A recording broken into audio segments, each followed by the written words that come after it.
Okay, let's start. Let's learn the theories of separation. The first one is solvent extraction. One of the methods to separate the compound of our interest is to use a solvent. Okay, and using the different solvent, then the already existing solvent, then the solute can be distributed, okay, between these two solvent. Okay, that is called solvent extraction. So by repeating that extraction several times, and then we can mm, separate the solute of our interest almost completely. Okay, and let's consider how to separate, identify, measure the components in a complex mixture. Okay, so solvent extraction is the transfer of a solute from one phase to another to isolate or concentrate, separate it from interfering species. Okay? The most common case is the extraction of aqueous solution with organic solvent, yeah? such as ether, toluene, hexane, like that. Because this one, the water and organic solvents doesn't mix together. Yeah? They definitely um, they produce two different phases. Okay, but in that sense, the alcohols cannot be used because alcohol and water uh, are mixed very well at any ratio. Okay, so uh, in solvent extraction from water, you cannot use alcohol. Okay, all right. Let's consider them. With immiscible solvent, okay, immiscible, okay, water and organic solvents are immiscible. With immiscible solvent, the solute S here is partitioned between phase 1 and phase 2. Okay, let's see here in this beaker, we have two solvent phase 1 and phase 2. Okay, and the solute now somehow they uh, dissolve both in both phases. Okay, page 1 and page 2.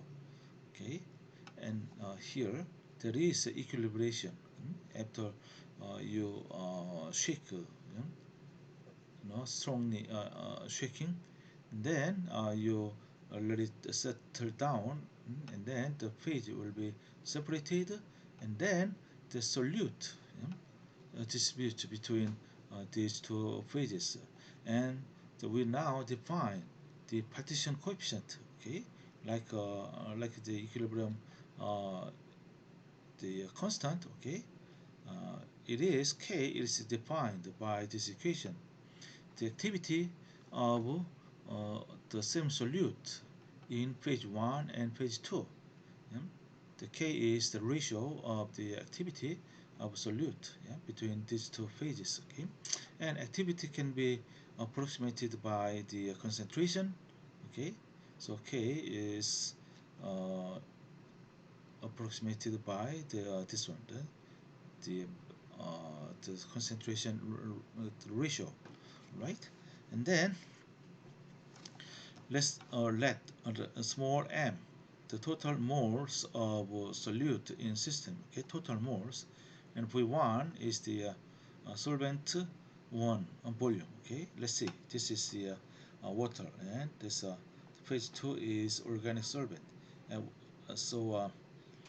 water density, let's assume water density is higher than organic solvent. Okay, so water now is in the below the organic solvent. Okay, and V2, let V2 uh, the volume of solvent 2, such as toluene. Okay, and Q is the fraction of S remaining in phase 1 at equilibrium. Okay, the large K the less solute in phase 1. Okay, here, of course, this is larger K means, S2 is larger than S1, right? So more solute in phase 2. Okay, and here K can be rewritten by this equation. Okay, so now since this is the uh, molar concentration ratio, so we express this concentration in terms of this total moles of solute and volume. Okay, here the S1 is what?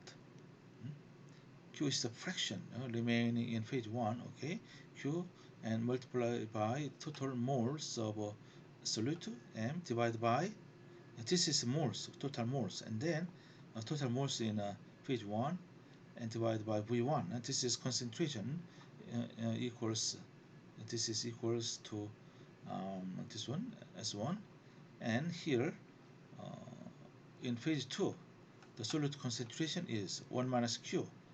You see Q is a fraction, so 1 minus Q is the fraction in phase 2 and multiply by M and divided by V2.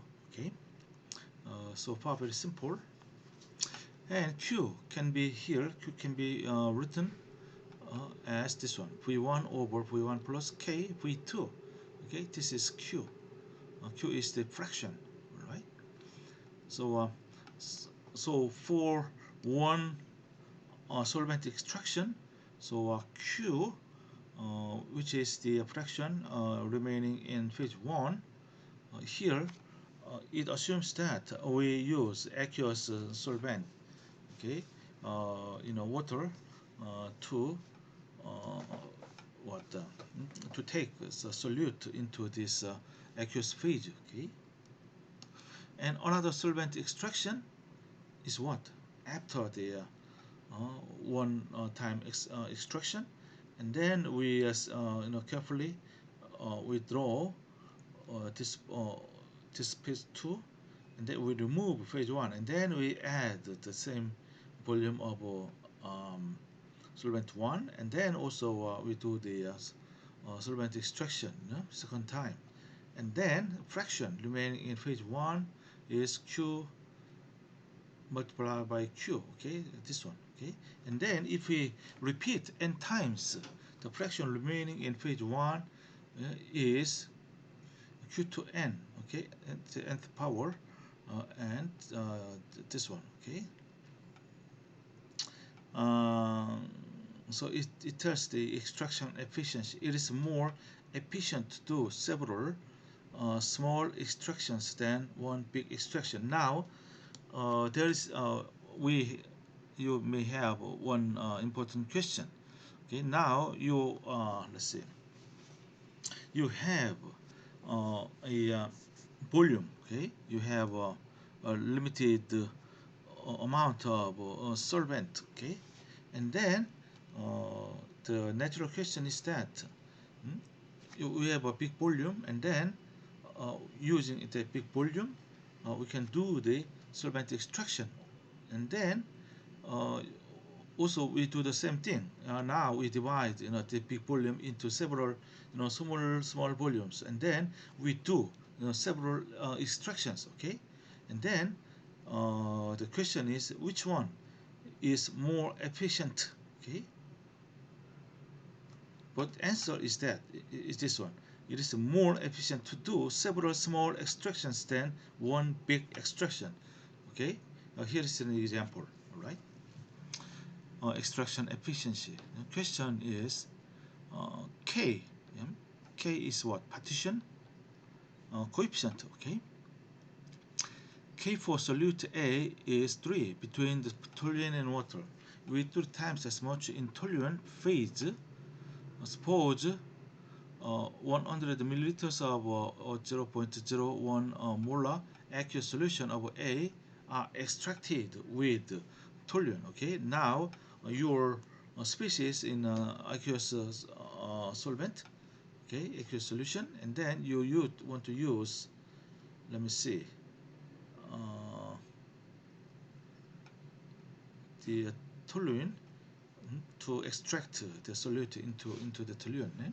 What fraction what fraction of A remains in aqueous phase if one extraction with 500 milliliters of toluene is performed, or if five extractions with 100 milliliters are performed? Okay, yeah.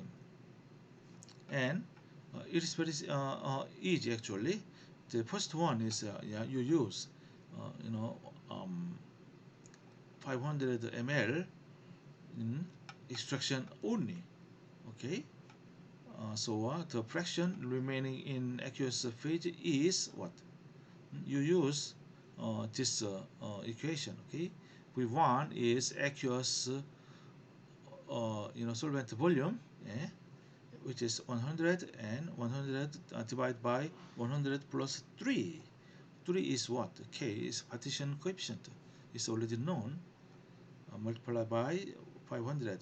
It gives about 6%. Yeah. So with one extraction, one big extraction, still remains 6% solute in aqueous phase. But when you repeat 5 times with 100 ml, okay, and then use this one. In this case now, n is 5, V1 is what? This is 100 ml, and V2 is also 100 ml. All right, like that, and then we get Q is 0.00098. It is 0.1%. Wow, there is 60% difference. Okay, so you know in a multiple extraction with a small volume, it's much efficient. Yeah, it is more efficient to do several small extractions than one big extraction. Yeah, this is a demonstration. Okay.